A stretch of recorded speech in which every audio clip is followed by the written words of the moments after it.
प्रिय मित्रों, स्वागत है आपका आपके अपने चैनल स्टडी विद प्रदीप में। हम लोग एग्जाम पॉइंट श्रृंखला को लगातार आगे बढ़ा रहते हैं। हिंदी मीडियम में पढ़ रहे हैं। TGT, PGT, LT, GIC, KBS, TSSB या किसी भी वैकेंसी में जहां टीजीटी, पीजीटी यानी ग्रेजुएट स्तर का और पोस्ट ग्रेजुएट स्तर का आप पेपर देते हैं, वहां पे यह वीडियो आपके लिए महत्वपूर्ण है। आज हम लोग चर्चा करने वाले हैं इकाइनोडर्मेटा के बारे में। आपको मैं बता दूं, प्रैक्टिस पेपर की श्रृंखला भी आपकी बहुत तेजी से स्वमूल्यांकन और मास्टर वीडियोज के नाम से 2 वीडियो के नाम से आपको प्रोवाइड कराई जा रही, जिसमें मास्टर वीडियो में हम लगभग 10,000 प्रश्नों को करने वाले हैं, जो कि आपके अलग अलग टॉपिक से लिए जाएंगे। टोटल 10,000 प्रश्न है। जूलॉजी के 5,000 है, 5,000 बॉटनी के। इससे एक्सेस ही है, इससे कम नहीं है। और ये आपको प्रोवाइड होता है exam point, question, practice paper, model paper, ये सभी चीज़ें आपको सिर्फ और सिर्फ 99 रुपीज़ में। चैनल को सब्सक्राइब कर लीजिए और चैनल के नीचे नंबर दिया गया, उस नंबर पर व्हाट्सअप करके आप चीज़ों को जान सकते हैं। उस पर कॉल नहीं लगेगी, लेकिन आप व्हाट्सअप करेंगे तो व्हाट्सअप आएगा और व्हाट्सअप के माध्यम से आपको जानकारी मिल जाएगी। चलिए चर्चा करते हैं इकाइनोडर्मेटा के बारे में। एक एक करके आगे बढ़ते हैं और एक एक चीज़ों को समझने का प्रयास करते हैं। इकाइनोडर्मेटा में पहली टॉपिक जो आपकी है, पहला एग्जाम पॉइंट इसका जो है वो जल संवहन तंत्र की उपस्थिति इकाइनोडर्मेटा संघ के जंतुओं का विशिष्ट लक्षण, यानी यहाँ पे जल संवहन तंत्र या नाल पाया जाना इकाइनोडर्मेटा का एक विशेष लक्षण के रूप में जाना जाता है। विशिष्ट लक्षण है। अगर हमको ये बता दिया जाए कि ऐसे प्राणी जो सभी समुद्री होते हैं और जिसमें संवहन तंत्र पाया जाता है, वह आप आंख मूंद करके बता देंगे भैया देखो ये इकाइनोडर्मेटा है। यहाँ पे चिंता करने की कोई बात नहीं, क्योंकि ये समुद्री हैं और दूसरा जो है इसमें संवहन तंत्र पाए जाते हैं, यानी आंख मूंद करके तुक्का लगा देंगे, आपका सही हो जाएगा। इस तंत्र से संबंधित मैट्रीपोराइट द्वारा जल प्रवेश करता। कहाँ से? मैट्रीपोराइट से जल प्रवेश करता है शरीर के अंदर, तथा ट्यूब फीट नाल द्वारा चलन में सहायता करता है। तो आप याद रखेंगे, शरीर में कहाँ से प्रवेश करता है? मैट्रीपोराइट से जल प्रवेश करता है, ट्यूब फीट नाल द्वारा चलन में सहायता होता है, यानी चलन में सहायता करता है। आगे देखिए और भी चीजें आपको मिलेंगी। मोलस्का, आपका ऊपर जो दूसरे कलर से दिख रहा था मोलस्का था, और उसके डिस्क्रिप्शन उसका हम वीडियो इसके पहले बना चुके हैं, ठीक है। इसके द्वारा भोजन, जब जल शरीर के अंदर प्रवेश करेगा तो जल में घुले हुए अपशिष्ट पदार्थ शरीर के अंदर जाएंगे। जल में घुला हुआ ऑक्सीजन शरीर के अंदर जाएगा। जल में घुल पाई जाने वाली चीजें, छोटे मोटे जीव भी अंदर जाएंगे, जिससे वह जीव यानी जो इकाइनोडर्मेटा का मेंबर होता है, वह मेंबर अपना भोजन प्राप्त कर लेता है और इसी जल में घुले हुए ऑक्सीजन की सहायता से श्वसन क्रिया को भी कर लेता है। आसान, कठिन नहीं है, आसान है। एनसीईआरटी में भी ये लाइन आपको देखने को मिल जाएगी। मैं बार बार इस बात को कहता हूं, आज फिर से मैं दोहरा रहा हूं कि देखिए जून का महीना है, आपके पास बेहतरीन टाइम है। इस टाइम में जो लोग जैसे ट्यूशन कोचिंग पढ़ाते होंगे, स्कूल में कॉलेज में पढ़ाते होंगे, तो उनका लगभग बंद चल रहा है, स्कूल कॉलेज ट्यूशन कोचिंग बंद चल रहा है। तो इस समय अच्छा मौका है कि आप ज़्यादातर प्रैक्टिस कर लें। बहुत से प्रैक्टिस पेपर हम डाल चुके हैं, बहुत से प्रैक्टिस पेपर हम आपको डालने वाले हैं, टॉपिक वाइज डेली डाल रहे हैं। और इसके बाद हम मॉडल पेपर भी लेके आ रहे हैं 125 क्वेश्चन का डेली आपको, जिसमें 65 क्वेश्चन आपके बॉटनी के और जो है 60 क्वेश्चन आपके जूलॉजी के। फिर सेकंड वाले में वही रेशियो चेंज हो जाएगा, तो वह भी आपके लिए जरूरी है। वह भी हम बहुत जल्दी स्टार्ट करने वाले, जून में आपका स्टार्ट हो जाएगा। 1 जून से लगभग उसकी क्लास आपको मिलने लगेंगी। और जून में मान चलिए जून भर आपकी छुट्टी है, डेली बिना समय गंवाए आप डेली एक प्रैक्टिस पेपर जरूर करिएगा। डेली हम एक करवाएंगे। 25 प्रैक्टिस पेपर का हमने टारगेट रखा है, कभी मिस हो जाए तो 25 का हमने टारगेट रखा है, 25 हो जाना चाहिए। लेकिन उसके लिए आपका सहयोग और साथ चाहिए। आप उसमें जुड़िए, करिए। जब आप जुड़ेंगे तो थोड़ा सा मोटिवेशन मिलता है, काम करने का इच्छा और बढ़ती। और जब व्यूज नहीं आते हैं, कोई लाइक नहीं है, कोई व्यूज नहीं, तो फिर थोड़ा सा डिमोटिवेशन होता है, तो फिर ये लगता है छोड़ो, जाने दो। तो आप थोड़ा सा सहयोग करते रहिए, जिससे आपको भी इसका लाभ मिलता रहे। चलिए देखिए, एस्ट्रियास या तारामीन संघ का जो इकाइनोडर्मेटा का प्राणी होता है, अपृष्ठीय मतलब कैसा होता है? नॉन कार्डेट होता है। अपृष्ठीय प्राणी होते हैं जो केवल समुद्री जल में पाया जाता है। ये आप पॉइंट याद रखिएगा, यह भी विशिष्ट लक्षण है कि ऐसे प्राणी जो सिर्फ और सिर्फ समुद्री जल में पाए जाते हैं, वो क्या कहलाते हैं? इकाइनोडर्मेटा के मेंबर होते हैं। इनमें गमन के लिए नालपादों से संबंधित एक जल संवहन तंत्र पाया जाता है, जिसे मैट्रीपोराइट्स से होकर के समुद्री जल शरीर के अंदर प्रवेश करता है। एस्टेरियास मतलब जिसे तारामीन कहते हैं, स्कंदन निस्यंदन भोजी या फिल्टर फीडर नहीं है। कह रहा है यह निस्यंदन भोजी नहीं है, यानी फिल्टर फीडर नहीं है। हिंदी में इंग्लिश में कहें तो फिल्टर फीडर नहीं है। याद रखिएगा, फिल्टर फीडर नहीं है। कौन? जो तारा मछली है वो फिल्टर फीडर नहीं है, यानी स्टेरियास जो हैं ये फिल्टर फीडर नहीं होते। फिल्टर फीडिंग भोजन ग्रहण करने की एक विधि है जिसमें कुछ जलीय जंतु जैसे कि क्रिल्स, स्पंज, बैलीन, वेल, ये वैलीन होगा, बैलीन नहीं होगा, वैलीन होगा, ठीक है, वैलीन और वेल जल में निलंबित भोज्य पदार्थों के कणों को छानकर ग्रहण करते हैं। इस कार्य हेतु इनके मुख में विशेष प्रकार के अंग पाए जाते हैं, यानी भोजन को डायरेक्ट नहीं ले लेते हैं, भोजन छन करके शरीर के अंदर जाता है, छन्नी टाइप का अंग पाया जाता है, तो ये फिल्टर फीडर कहलाते हैं। आगे आ जाते हैं। अगली पॉइंट है संघ इकाइनोडर्मेटा के जंतुओं में जल संवहन तंत्र की उपस्थिति। संघ इकाइनोडर्मेटा के जंतुओं में जल संवहन तंत्र की उपस्थिति इनका एक अद्वितीय लक्षण होता है।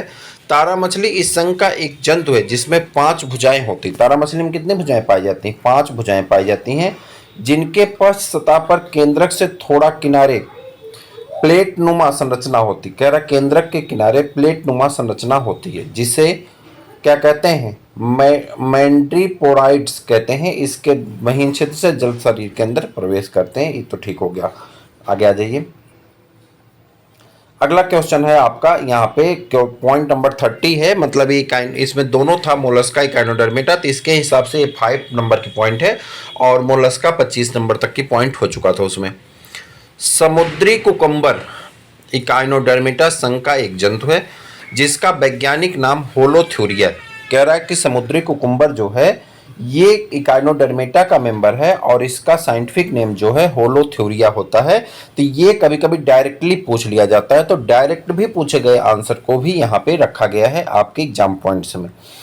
ये एग्जाम पॉइंट के सभी पीडीएफ आपको सिर्फ और सिर्फ 99 में, एग्जाम पॉइंट, प्रैक्टिस पेपर और बूस्टर डोज, ये सभी चीज़ें आपको 99 रुपये में प्रोवाइड की जाएंगी। आप व्हाट्सअप करके इसके बारे में जान सकते हैं। मैं आपको एक बात यहाँ पे और क्लियर कर दूँ, जो मॉडल पेपर है वह भी आपको उसी पैसे में दिया जाएगा, उसके लिए अलग पैसा आपको देने की आवश्यकता नहीं। क्लासेस फ्री है सबके लिए, लेकिन पीडीएफ का आपको पैसा देना है। आगे बढ़ जाते हैं। इकाइनोडर्मेटा संघ के जंतुओं में जल संवहन तंत्र, हेमल तंत्र तथा पेरी हेमल तंत्र विशिष्ट लक्षण पाए जाते हैं। 3 के हैं, जल संवहन तंत्र के, हेमल तंत्र के और पेरी हेमल तंत्र के विशिष्ट लक्षण होते हैं। इन तंत्रों का निर्माण इनकी इन तंत्रों का निर्माण इनकी विशेष, कह रहा है इन तंत्रों का निर्माण इनकी विशेष वास्तविक सिलोम गुहा से होता है, विशेष वास्तविक सिलोम गुहा से होता है। हेमल तथा पेरी हेमल तंत्र रुधिर परिसंचरण का कार्य करते हैं। कह रहा हेमल तंत्र जो है और पेरी हेमल तंत्र जो है ये रुधिर परिसंचरण का कार्य करते हैं, जबकि नाल तंत्र जो है वाटर सर्कुलेशन में मदद करता है। तथा जल संवहन तंत्र चलन में, भोज्य पदार्थों को पकड़ने में, श्वसन में सहायक होते हैं। यानी तीनों चीजें आपने पढ़ ली कि पेरी हेमल का काम क्या है, हेमल का काम क्या है। इन दोनों का काम होता है रुधिर परिसंचरण तंत्र में मदद करते हैं, यानी ब्लड सर्कुलेटरी सिस्टम का कार्य करते हैं। वहीं पे अगर आगे देखा जाए तो जो जल संवहन तंत्र है ये चलन में मदद करता है, यानी इसकी सहायता से चल सकते हैं, भोजन पकड़ने में मदद करता है, श्वसन करने में मदद करता है। तो ये इसके महत्वपूर्ण कार्य हो जाते हैं। इकाइनोडर्मेटा संघ के जंतुओं में लार्वा अवस्था द्विपार्श्वीय सममित होती है। ये देखिए बहुत इंपॉर्टेंट क्वेश्चन होता है। बायलेटरल सिमेट्री पाई जाती है। जो लार्वा है, ये कुछ लार्वा ऐसे भी है, मोलस्का के कुछ लार्वा ऐसे हैं, बाइवाल्विया क्लास जब पढ़ेंगे तो उसमें पढ़ेंगे कि इसके कुछ लार्वा ऐसे होते हैं जिसमें डिप्लोब्लास्टिक यानी ये द्विपार्श्विक बाइलेटरल सिमेट्री पाई जाती है, परंतु उसमें टर्सन पाया जाता था। कल मैंने बताया था कल के वीडियो में, उसमें टर्सन पाया जाता था, यानी वह लार्वा जब बड़ा होता है यानी एडल्ट में कन्वर्ट होता है तो उसकी बॉडी मुड़ जाती है, जिससे असममित आकार का हो जाता है। लेकिन इकाइनोडर्मेटा में क्या है कि इसके लार्वा जो होते हैं वो होते हैं बाइलेटरल सिमेट्री, यानी द्विपार्श्वीय सममित तो पाई जाती है। द्विपार्श्वीय सममित का मतलब होता है कि शरीर को एक अक्ष से अगर बांटा जाए तो राइट और लेफ्ट यानी दाएं और बाएं दो भाग बराबर भागों में डिवाइड हो जाए, उससे हम लोग बाइलेटरल सिमेट्री या द्विपार्श्वीय सममित कहते हैं। अब मुद्दा ये है कि जो इकाइनोडर्मेटा है, इसका जो बच्चा होता है या मोलस्का जो है उसका जो बच्चा होता है, लार्वा होता है, वह लार्वा अपने पेरेंट से एडल्ट होता है, मतलब पेरेंट की तुलना में डेवलप्ड माना जाता है, क्योंकि इसमें बायलेटरल सिमेट्री पाई जाती है। इकाइनोडर्मेटा की बात कर रहे हैं, इकाइनोडर्मेटा के लार्वा में बायलेटरल सिमेट्री पाई जाती है, जबकि एडल्ट में रेडियल सिमेट्री पाई जाती है, यानी अरिसमित पाई जाती है। ये इसका एक विशेष लक्षण होता है, यह भी आपको याद रखना है। तीन चीजें हमने आपको विशेष लक्षण में बताया। पहला कि नाल तंत्र का पाया जाना, सभी जंतुओं का समुद्री होना, हीमल तथा पेरी हीमल तंत्र का पाया जाना, और फोर्थ नंबर का अभी अभी आपको बताया है कि इसका लार्वा जो होता है वो बायलेटरल सिमेट्री रखता है, और जो एडल्ट होता है वह किसको रखता है, वह रखता है जो है रेडियल सिमेट्री, जिसे हम लोग अरीय सम्मित कहते हैं। परंतु देखिए आगे लिखा गया, परंतु वयस्क अवस्था में यह अरीय सम्मित पाई जाती है। एस्ट्रियास इसी संघ का प्राणी है, जिसे सामान्यतः तारामीन या तारा मछली के नाम से भी हम लोग जानते हैं। वर्ग वाइवेल्बिया को पॉलीसिपोडा या लैम्ब्री बैंकेटा भी कहते हैं। इनमें कवच दो भागों में बटा होता है।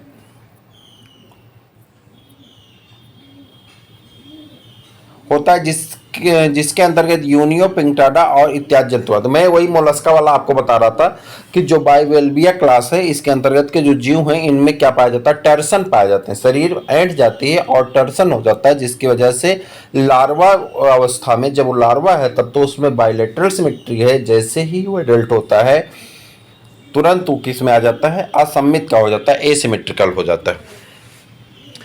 इकाइनोकोकस ग्रेनुलोसस एक परजीवी जंतु है। यह कुत्तों, बिल्लियों, लोमड़ियों आदि की आंत में परजीवी रूप से रहता है। इकाइनोकोकस ग्रेनुलोसस एक परजीवी जंतु है। यह कुत्तों, बिल्लियों, लोमड़ियों आदि के आंत में परजीवी रूप से रहता है, जो कि इनका प्राथमिक पोषक है। कभी कभी मनुष्य भी इनका पोषक होता है। अरस्तु की लालटेन, एरिस्टोटल्स लालटेन यानी अरस्तु की लालटेन इकाइनोडर्मेटा संघ के वर्ग इकाइनेडिया के जंतुओं जैसे कि इकाइनस में पाई जाती हैं। यह इसका चबाने का अंग है, जो चलने में भी सहायता करता है। इसका ग्रीक के प्राचीन समुद्री जहाज़ों की लालटेन से मिलने के कारण इसे इस नाम से जाना जाता है। सितारा मछली के शरीर, यानी सितारा मछली मतलब तो वही तारा मछली, तारा मछली के शरीर का आकार तारा जैसा होता है, जिसके शरीर में डिस्क और 5 भुजाएं होती हैं, जो कड़े प्लेट से ढकी रहती हैं। इसके ऊपरी सतह पर कांटेदार संरचनाएं होती हैं। इसके मध्य त्वची ब्रैंकी या पैपुली उपस्थित होते हैं, जो श्वसन और उत्सर्जन का कार्य करते हैं। शरीर के किसी कटे हुए भाग का फिर से पुनः बन जाना एपीमार्फोसिस कहलाता है। कह रहा शरीर के किसी कटे हुए भाग का पुनः बन जाना एपीमार्फोसिस कहलाता है, जैसे कि तारा मछली जबकि किसी एक कटे हुए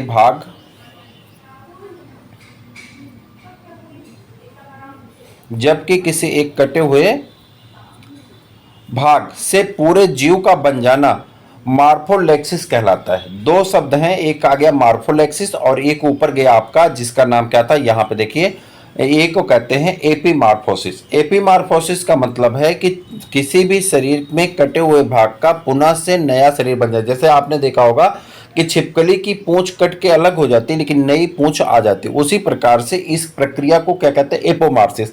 अगर किसी तारा मछली की आर्म कट करके यानी भुजा कट के गिर जाए तो वहां पे नई भुजा का जन्म हो जाता है। लेकिन अगली चीज कॉमन आगे है, कह रहा कि अगर किसी शरीर से कटे हुए भाग से पूरा जीव का निर्माण हो जाए, यानी उसी जीव कोई हिस्सा कटा हुआ है उससे नया जीव बन जाए, जैसे कि प्लेनेरिया में, हाइड्रा में बनता था, रीजनरेशन वहां कहते थे, उसी को मार्फोलेक्सिस के नाम से भी जाना जाता है। ठीक है, अब याद रहेगा। तारा मछली के अंडे होमोलेस्थल होते हैं। इसमें पीत पूरे अंडे में समान रूप से वितरित होता है, यद्यपि इसमें पीत की मात्रा बहुत कम हुई होती है। ठीक, एम्ब्रेलेक्रल तंत्र इकाइनोडर्मेटा संघ के जंतुओं का विशेष लक्षण होता है। इसमें ट्यूबफिट नामक संरचना पाई जाती है, जिसका मुख्य कार्य चलन में सहायता करना होता है। इसके अतिरिक्त यह श्वसन और भोजन में भी मदद करता है। टाइडमैन्स बॉडीज को समांतर रेसिमोस ग्रंथ भी कहते हैं। टाइडमैन्स बॉडीज को समांतर रेसिमोस ग्रंथ के नाम से भी जाना जाता है। ये पीले रंग की छोटी सी थैली नुमा संरचनाएं होती हैं जो कि अंदर की तरफ वलय नाल में खुलती हैं, स्टोन नाल यहाँ पर रिंग कैनाल में खुलता है, वहां पर ढक टाइडमैन्स बॉडी होती है। तारा मछली संघ का अपृष्ठीय जंतु है। तारा मछली संघ का अपृष्ठीय जंतु है जो केवल समुद्री जल में पाया जाता है। इसके शरीर का आकार तारा जैसा होता है। शरीर में डिस्क तथा 5 भुजाएं होती हैं जो कड़े प्लेट से ढकी होती रहती हैं। इन ऊपरी सतह पर अनेक कांटेदार संरचनाएं होती हैं। तारा मछली की पेडिसलेरी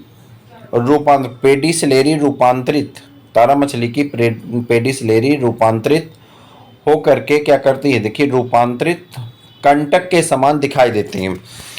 इनमें 2 जबड़े होते हैं। इनका प्रमुख काम शरीर की सतह को स्वच्छ बनाए रखना है, साथ ही यह सुरक्षा में भी सहायता करती है। इकाइनोडर्मेटा संघ के जंतुओं में सीलिया युक्त इकाइनोडर्मेटा के जंतुओं में सीलिया युक्त द्विपार्श्वमित लार्वा अवस्था पाई जाती है। इस इकाइनोडर्मेटा के विभिन्न वर्गों में पाए जाने वाले भिन्न भिन्न प्रकार के लार्वा निम्नलिखित हैं, जैसे कि बाइपिनेरिया या ब्रैंकियोलेरिया लार्वा, प्लेउटस, इकाइनोप्लेउटस, डालियोलेरिया और आरिकुलेरिया, ये सभी लार्वा अवस्था है। पोरीफेरा संघ के सदस्यों में कैल्शियम युक्त अंतःकंकाल होते हैं जिन्हें स्पाइक्यूल्स कहते हैं, किंतु ये द्विस्तरीय होते हैं तथा इनका शरीर संगठन ऊतकी स्तर का होता है। नहीं, पोरीफेरा ना बहुकोशिकीय स्तर का होगा, ये गलत लिखा गया है। बहुकोशिकीय स्तर का होगा। शरीर संगठन कैसा होता है, कोशिकीय स्तर का होता है, ऊतकीय स्तर का नहीं होता। इकाइनोडर्मेटा के सदस्य त्रिस्तरीय होते हैं तथा इनका शरीर संगठन अंगीय स्तर का होता है। इनमें मेजोडर्मिक कैल्शियम युक्त अंतःकंकाल पाया जाता है। उदाहरण रेत, डालर इत्यादि। प्लेउटस लार्वा जो कि कुछ इकाइनोडर्मेटा में पाया जाता है। प्लेउटस लार्वा जो कि कुछ